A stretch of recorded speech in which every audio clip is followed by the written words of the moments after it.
शांति। 6 अक्टूबर 2021 बाबा के आज के महावाक्य हैं। बाबा समझाते, मीठे बच्चे, इस पुरानी दुनिया से बेहद के वैरागी बनो, क्योंकि बाप तुम्हारे लिए नया स्वर्ग रूपी घर बना रहे हैं। तो बाबा ने समझाया कि हमें अभी क्या करना है। इस पुरानी दुनिया से बेहद का वैराग्य होना चाहिए और बुद्धि का योग होना चाहिए स्वर्ग रूपी नए घर में, जो बाबा हमारे लिए स्थापन कर रहे हैं। प्रश्न है, इस अविनाशी रुद्र यज्ञ में किन किन बातों के कारण ही विघ्न पड़ते हैं। बाबा समझाते, ये शिव बाबा का रचा हुआ अविनाशी रुद्र यज्ञ है। इसमें तुम मनुष्य से देवता बनने के लिए पवित्र बनते हो, भक्ति आदि छोड़ते हो, इस कारण विघ्न पड़ते हैं। लोग कहते हैं शांति हो, विनाश ना हो, और बाप ने ये रुद्र ज्ञान यज्ञ रचा ही है पुरानी दुनिया के विनाश के लिए। इसके बाद ही शांति की दुनिया आएगी। ओम शांति। ओम शांति का अर्थ बाप ने बच्चों को समझाया है। अहम आत्मा का स्वधर्म है शांत। शांति धाम में जाने के लिए कोई पुरुषार्थ नहीं करना पड़ता है। आत्मा स्वयं शांत स्वरूप शांति धाम में रहने वाली है। यहाँ थोड़े समय के लिए शांत रह सकते हैं। आत्मा कहती है, मेरी कर्म इंद्रियों का बाजा थक गया है, मैं अपने स्वधर्म में टिक जाता हूँ, शरीर से अलग हो जाता हूँ, परंतु कर्म तो करना ही है। शांति में कहाँ तक बैठे रहेंगे। आत्मा कहती है, मैं शांति देश की रहवासी हूँ, सिर्फ यहाँ शरीर में आने से मैं टॉकी बना हूँ। अहम आत्मा मम शरीर है। आत्मा ही पतित और पावन बनती है। आत्मा पतित बनती है तो शरीर भी पतित बनता है, क्योंकि सतयुग में 5 तत्व भी सतो प्रधान होते हैं। यहाँ 5 तत्व तमो प्रधान हैं। सोने में खाद पड़ने से सोना पतित बन जाता है, फिर उनको साफ करने के लिए आग में डाला जाता है।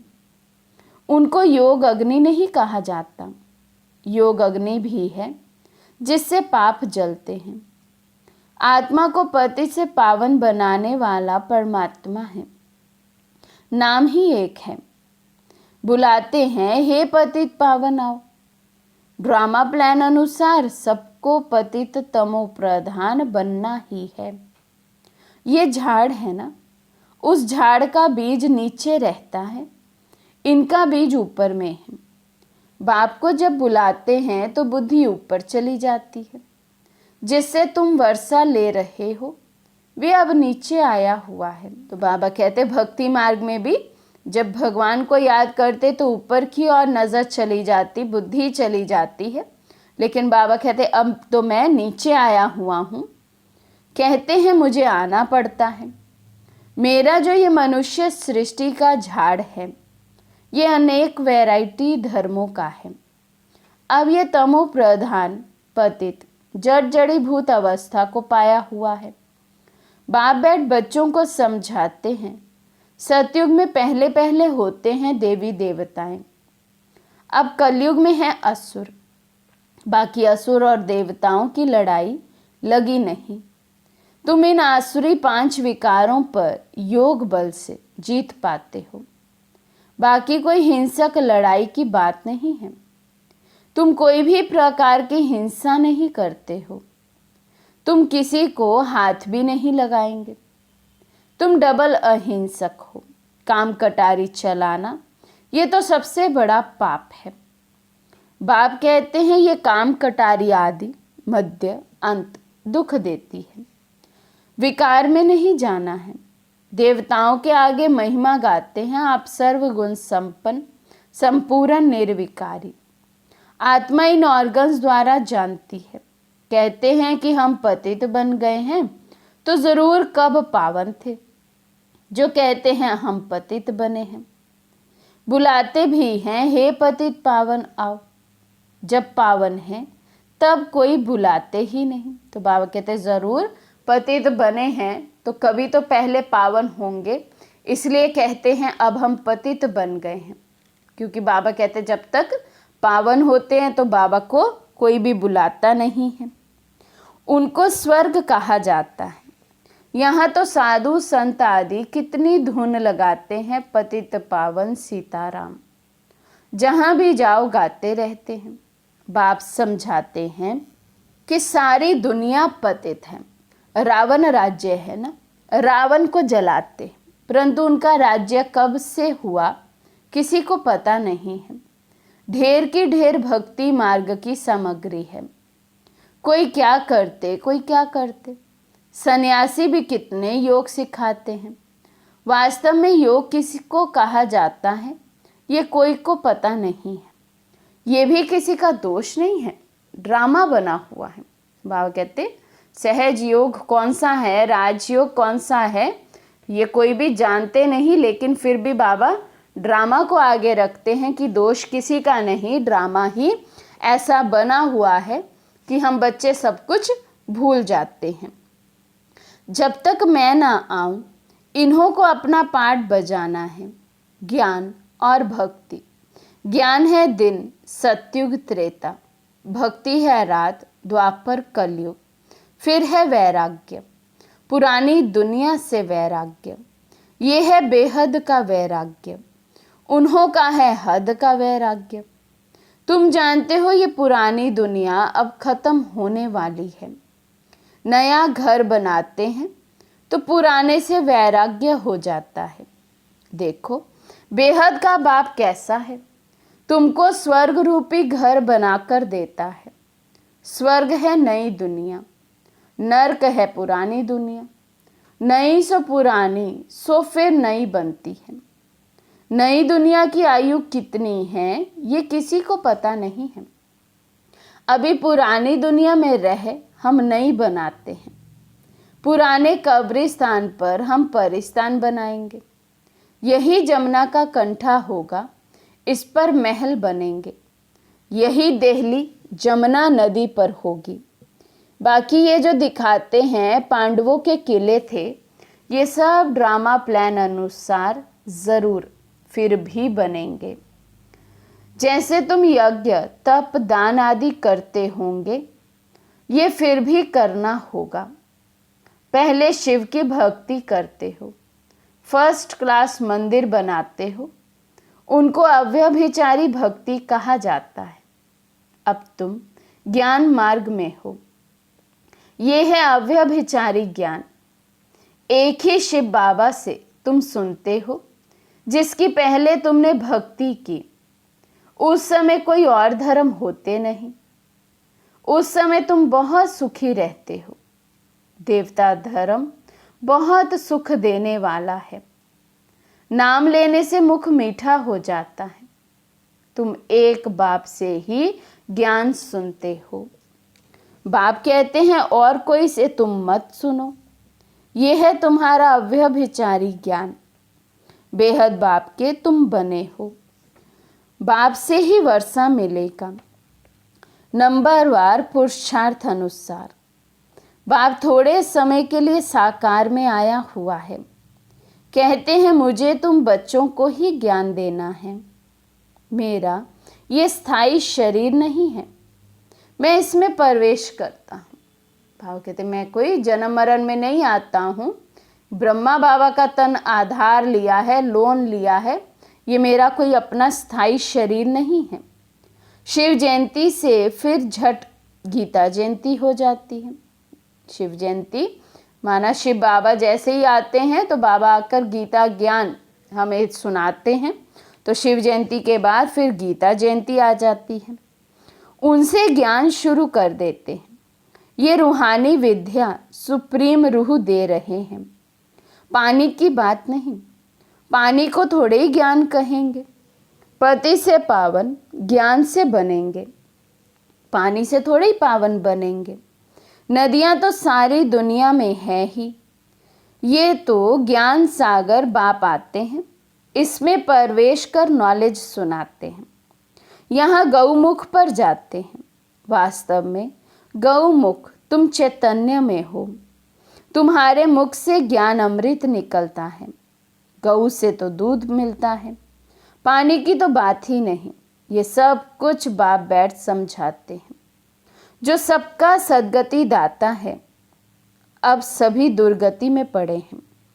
आगे तुम नहीं जानते थे तो रावण को क्यों जलाते हैं? अब तुम जानते हो बेहद का दशहरा होने वाला है। ये सारी दुनिया टापू है। रावण का राज्य सारी सृष्टि पर है। जो शास्त्रों में बंदर सेना थी, बंदरों ने पुल बनाई, ये सब है दंत कथाएं। तो बाबा कहते शास्त्रों में जो भी सब कहानियां लिख दी हुई हैं, सत्य उसमें कुछ भी नहीं है। भक्ति आदि चलती है। पहले होती है अव्यभिचारी भक्ति, फिर व्यभिचारी भक्ति।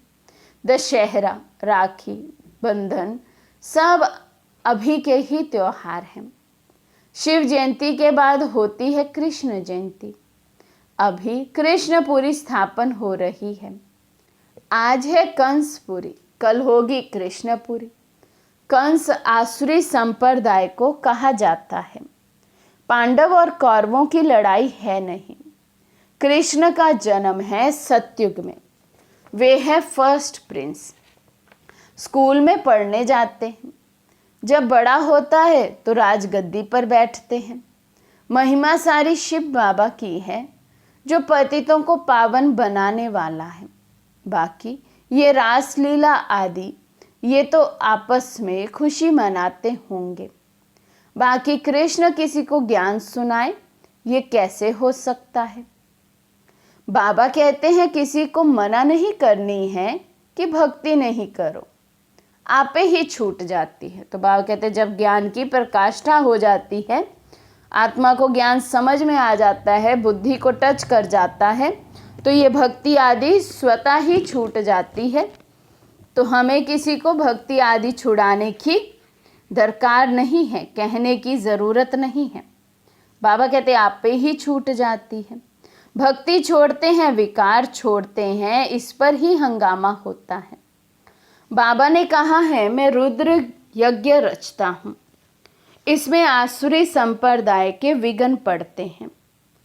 ये है शिव बाबा का बेहद का यज्ञ, जिससे मनुष्य से देवता बनते हैं। गाया हुआ है ज्ञान यज्ञ से विनाश ज्वाला प्रकट हुई। जब पुरानी दुनिया का विनाश हो तब तुम नई दुनिया में राज्य करेंगे। लोग कहते हैं हम कहते शांति हो, ये बीके कहते विनाश हो। ज्ञान ना समझने के कारण ऐसा बोलते हैं। बाप समझाते हैं ये सारी पुरानी दुनिया इस ज्ञान यज्ञ में स्वाहा हो जाएगी। पुरानी दुनिया को आग लगने वाली है। नेचुरल कैलामिटीज आएंगी। सरसों मुआफिक सब पीस कर खत्म हो जाएंगे। बाकी कुछ आत्माएं बच जाएंगी। आत्मा तो अविनाशी है। अब बेहद की होलिका होनी है, जिसमें शरीर सब खत्म हो जाएंगे। बाकी आत्मा पवित्र बनकर चली जाएगी। आग में चीज़ शुद्ध होती है। हवन करते हैं शुद्धता के लिए। ये सब है जिस्मानी बातें। अब सारी दुनिया स्वाहा होने वाली है। विनाश के पहले ज़रूर स्थापना होनी चाहिए। किसी को समझाओ, पहले स्थापना फिर विनाश। ब्रह्मा द्वारा स्थापना। प्रजापिता मशहूर है, आदि देव आदि देवी। जगदम्बा के लाखों मंदिर हैं। कितने मेले लगते हैं। तुम हो जगदम्बा के बच्चे, ज्ञान ज्ञानेश्वरी। फिर बनेंगे राजेश्वरी। तुम बहुत धनवान बनते हो। फिर भक्ति मार्ग में लक्ष्मी से दीपमाला पर विनाशी धन मांगते हैं। यहाँ तुमको सब कुछ मिल जाता है। आयुष्मान भव, पुत्रवान भव। वहाँ 150 वर्ष आयु रहती है। यहाँ तुम जितना योग लगाएंगे उतनी आयु बढ़ती जाएगी। तुम ईश्वर से योग लगाकर योगेश्वर बनते हो। बाप कहते हैं मैं धोबी हूँ, सब मूत पलीती आत्माओं को साफ करता हूँ, फिर शरीर भी शुद्ध मिलेगा। मैं सेकंड में दुनिया के कपड़े साफ कर लेता हूँ। सिर्फ मन मना भव होने से आत्मा और शरीर पवित्र बन जाएंगे। छू मंत्र हुआ ना। सेकंड में जीवन मुक्ति कितना सहज उपाय है। चलते फिरते सिर्फ बाप को याद करो और कोई ज़रा भी तकलीफ नहीं देता हूँ। अब तुम्हारी एक सेकंड में चढ़ती कला होती है। बाप कहते हैं मैं तुम बच्चों का सर्वेंट बनकर आया हूँ। तुमने बुलाया है, हे पतित पावन आकर हमको पावन बनाओ, तो सर्वेंट हुआ ना। जब तुम बहुत पतित बनते हो तो जोर से चिल्लाते हो, अब मैं आया हूँ। मैं कल्प कल्प आकर बच्चों को मंत्र देता हूँ कि मुझे याद करो। मन मना भव का अर्थ भी ये है। फिर विष्णुपुरी का मालिक बनेंगे। तुम आए हो विष्णुपुरी का राज्य लेने। रावणपुरी के बाद है विष्णुपुरी, कंसपुरी के बाद कृष्णपुरी। कितना सहज समझाया जाता है। बाप कहते हैं इस पुरानी दुनिया से सिर्फ ममत्व मिटा दो। अब हमने 84 जन्म पूरे किए हैं। अब ये पुराना चोला छोड़ हम जाएंगे नई दुनिया में। याद से ही तुम्हारे पाप कट जाएंगे। इतनी हिम्मत करनी चाहिए। अच्छा, मीठे मीठे सिक्के लदे बच्चों प्रति माता पिता बाप दादा का याद प्यार और गुड मॉर्निंग। रूहानी बाप की रूहानी बच्चों को नमस्ते। हम रूहानी बच्चों की रूहानी बाप दादा को दिल व जान सिकवा प्रेम से नमस्ते नमस्ते नमस्ते जी। धारणा के लिए मुख्य सार। फर्स्ट पॉइंट, मुख से सदैव ज्ञान अमृत निकालना है। ज्ञान से ही सबकी सद्गति करनी है। एक बाप से ही ज्ञान सुनना है, दूसरे से नहीं। सेकंड पॉइंट, चढ़ती कला में जाने के लिए चलते फिरते बाप को याद करने का अभ्यास करना है। इस पुरानी दुनिया पुराने चोले से ममत्व मिटा देना है। आज का वरदान है, एक ही रास्ता हो और एक से ही रिश्ता रखने वाले संपूर्ण फरिश्ता भव। एक ही रास्ता और एक से ही रिश्ता रखने वाले संपूर्ण फरिश्ता भव। निराकार व साकार रूप से बुद्धि का संग व रिश्ता एक बाप से पक्का हो तो फरिश्ता बन जाएंगे। जिनके सर्व संबंध व सर्व रिश्ते एक के साथ हैं वही सदा फरिश्ते हैं। जैसे गवर्नमेंट रास्ते में बोर्ड लगा देती है कि ये रास्ता ब्लॉक है, ऐसे सब रास्ते ब्लॉक कर दो तो बुद्धि का भटकना छूट जाएगा। बाप दादा का यही फरमान है कि पहले सब रास्ते बंद करो, इससे सहज फरिश्ता बन जाएंगे। स्लोगन, सदा सेवा के उमंग उत्साह में रहना यही माया से सेफ्टी का साधन है। मातेश्वरी जी के अनमोल महावाक्य सार है, निरंतर ईश्वरीय याद की बैठक। अब जब परमात्मा की याद में बैठते हो तो बैठने का मतलब क्या है? हमें सिर्फ परमात्मा की याद में बैठना नहीं है, परंतु अपनी ईश्वरीय याद को नित्य चलते फिरते हर समय करनी है। और याद भी उस वस्तु की रहती है जिसका परिचय हो। उसका नाम रूप क्या है? अगर हम कहें ईश्वर नाम रूप से न्यारा है तो फिर किस रूप को याद करें? अगर कोई कहे ईश्वर सर्वव्यापी है तो उनकी व्यापकता को तो सर्वत्र हो गई, तो फिर याद किसको करें? अगर याद शब्द है तो अवश्य याद का रूप भी होगा। याद का मतलब है एक याद करने वाला, दूसरा जिसको याद करते हो। तो ज़रूर याद करने वाला उनसे भी भिन्न है, तो फिर ईश्वर सर्वव्यापी नहीं ठहरा। अगर कोई कहे हम आत्माएं परमात्मा की अंश है, तो क्या परमात्मा भी टुकड़ा टुकड़ा होता है? फिर तो परमात्मा विनाशी ठहरा, उनकी याद भी विनाशी हुई। अब इस बात को लोग नहीं जानते, परमात्मा भी अविनाशी है। हम उस अविनाशी परम पिता परमात्मा की संतान, आत्मा भी अविनाशी है, तो हम वंश ठहरे ना कि अंश। अब ये चाहिए नॉलेज जो परमात्मा स्वयं आकर हम बच्चों को देते हैं। परमात्मा के हम बच्चों के प्रति महावाक्य है, बच्चे मैं जो हूँ जैसा हूँ उस रूप को याद करने से तुम मुझे अवश्य प्राप्त करोगे।